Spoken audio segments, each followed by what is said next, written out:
Bago mag-alas 5:30 ng hapong kanina nang sumiklab ang apoy sa barangay 185 Sampaloc, Maynila. Base sa imbestigasyon, nagsimula ang sunog sa kanto ng M. de la Fuente at G. Tuason Street. Umabot ito sa ikalawang alarma.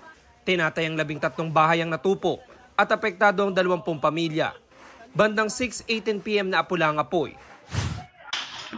Sa barangay Pasong Tamo, Quezon City, nagbayanihan ng mga residente para mailabas ang isang lalaki mula sa nasusunog na bahay.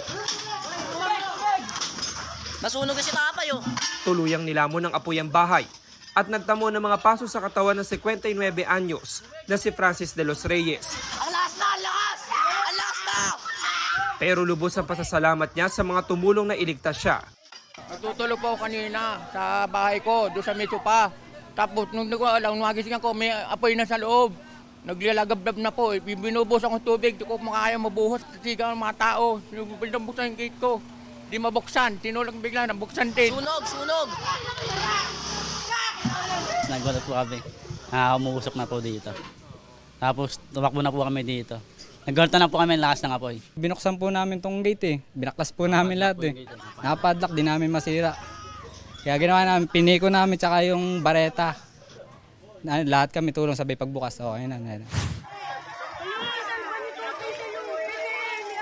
Nilamon din ng apoy ang isang residential area sa Bacoor, Cavite kaninang madaling araw. 3 oras inapula ang sunog na umabot sa ikalawang alarma. Isang senior citizen ang nasawi matapos sumanumakalanghap ng mga kapal na usok. Inimisigahan pa ang sanhi ng mga sunog, kabilang sa Maynila at Quezon City at kabuang halaga ng mga iniwang pinsala. Sa ibabaw ng isang commercial building naman sumiklab ang apoy sa Tagudin, Ilocos Sur. Mga naiwang basura ang nasunog ayon sa BFP. At isang tenant umanong nasa likod ng pagsusunog. Walang nasugatan. Mahigit 30 vendor naman ang nawalan ng pwesto dahil sa sunog sa palengke sa San Rafael, Iloilo. Aabot sa 9 milyong piso ang halaga ng pinsala. Para sa GMA Integrated News, James Agustin ang inyong saksi. Mga kapuso, sama-sama tayong maging saksi. Mag-subscribe sa GMA Integrated News sa YouTube at para sa mga kapuso abroad, samahan niyo kami sa GMA Pinoy TV at sa www.gmanews.tv.